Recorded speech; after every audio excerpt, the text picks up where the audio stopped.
All right, welcome to the Explainer. Today, we're diving into a really high-stakes challenge, one that every enterprise architect has to face. How do you strategically plan and allocate your most powerful and, let's be honest, most expensive computational resources? We're talking about your GPUs. Okay, before we jump in, just a quick heads up. This is Module 17 of a much larger 20-module tutorial all about GPU virtualization for enterprise workloads. So what you're about to hear is an overview, and it's based on a really comprehensive report by Virtualization Options LLC. Now, because of that, it's for general information only. It comes without any warranty, and it is definitely not legal, financial, or specific technical advice. So it's super important that you talk over any plans with your own financial, technical, and legal pros before you take action. Also keep in mind, these modules cover just a tiny fraction of what's in the full report. And since licensing can get, well, really complex, please pay close attention to those potential license implications we talked about back in Module 14. Okay, with that out of the way, let's get into it. So this really gets to the heart of the matter, doesn't it? It's the one question every architect has to wrestle with. Because if you get GPU allocation wrong, you're looking at one of two pretty bad outcomes. Either you've got wasted capital, these super expensive GPUs just sitting there idle, or you've got critical performance bottlenecks that are grinding your entire operation to a halt. And this is where the balancing act comes in. It really is a constant tug of war. On one hand, you've got to maximize utilization, right? You have to justify the massive cost of these things. But on the other hand, you've got to make sure that every single workload gets the performance it needs exactly when it needs it. Striking that balance? Yeah, it's tricky, to say the least. And if you look at these priorities, what's so interesting is how they often pull in completely opposite directions. They're in direct conflict. For example, say you push really hard for maximum utilization. You're just packing as many workloads onto a GPU as you can. Well, guess what? Individual workload performance is probably going to suffer. Or flip it around. Let's say you prioritize workload isolation for security reasons. That's great, but now you've just limited your flexibility to move resources around dynamically. Finding that sweet spot, that perfect balance, it takes a really deliberate strategic approach. You can't just guess your way through it. So how do we do it? Well, instead of just being reactive, putting out fires and dealing with resource requests as they pop up, let's talk about building a strategic blueprint. The goal here is to transform that potential chaos into a clear, repeatable process that actually aligns your most powerful tech with your real business goals. And this right here, this is the whole life cycle. It's a fantastic illustration of how it all works. And the key thing to see is that this isn't a one-and-done setup. Nope, it all starts with strategic planning, understanding the business goals. Then it flows through capacity design, defining profiles, setting rules, all the way to step 5, operational monitoring. And that last step is crucial because it feeds right back into the beginning. It's a continuous loop of improvement.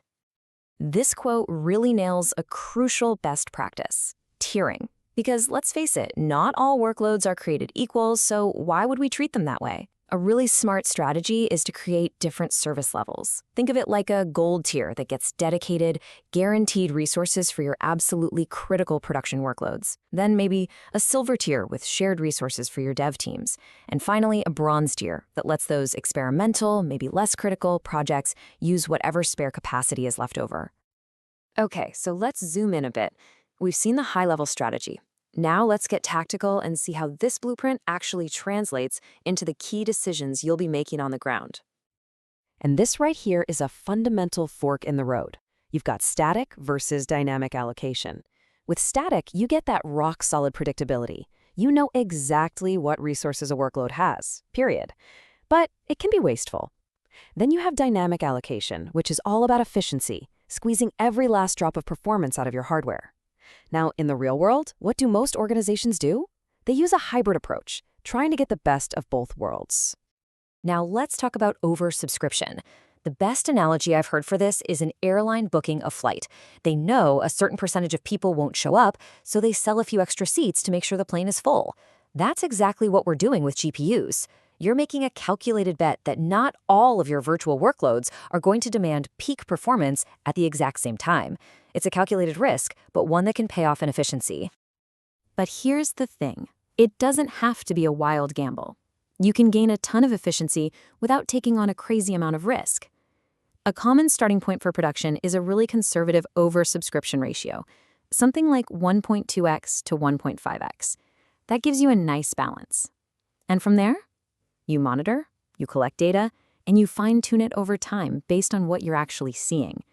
Okay, so we've talked about some powerful tactics, tiering, oversubscription, but to make any of this work, you can't just, guess at the numbers. You need a plan, and that plan has to be driven by data. So let's get concrete. Let's translate this strategy into the actual metrics that should be driving your capacity planning.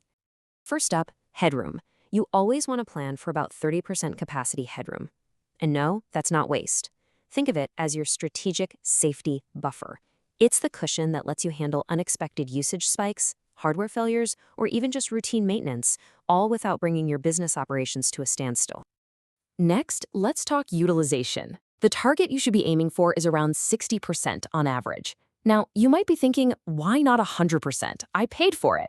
Well, if you're consistently hitting 100%, that means you have absolutely zero room to breathe. Any sudden spike in demand is going to cause slowdowns and queues. A 60% target is the sweet spot. It keeps that expensive hardware working hard, but it preserves that crucial headroom you need for agility. And finally, you've got to be looking to the future. A really good rule of thumb here is to anticipate about 25% growth in GPU demand every single year. Where's that coming from? New AI projects, bigger data sets, and just more and more sophisticated workloads coming online all the time. And this 5-phase plan really ties it all together beautifully. This is what makes sure your capacity planning isn't just a one-time guess that's totally outdated 6 months from now. Instead, it becomes this continuous, data-driven cycle. You measure, you forecast, you design, you test, and you monitor. And then you do it all over again. This is how you stay ahead of the curve. Which brings us to this final and I think most critical question. Look, if there's one thing to take away from all this, it's this. A reactive, seat-of-your-pants approach to GPU allocation, it's a recipe for disaster. You're either going to waste a ton of money or you're going to miss huge opportunities. In today's world, having a proactive, strategic, and data-driven plan isn't just some nice-to-have best practice. It is absolutely essential if you want to turn these incredibly powerful and expensive resources into a real, sustainable competitive advantage.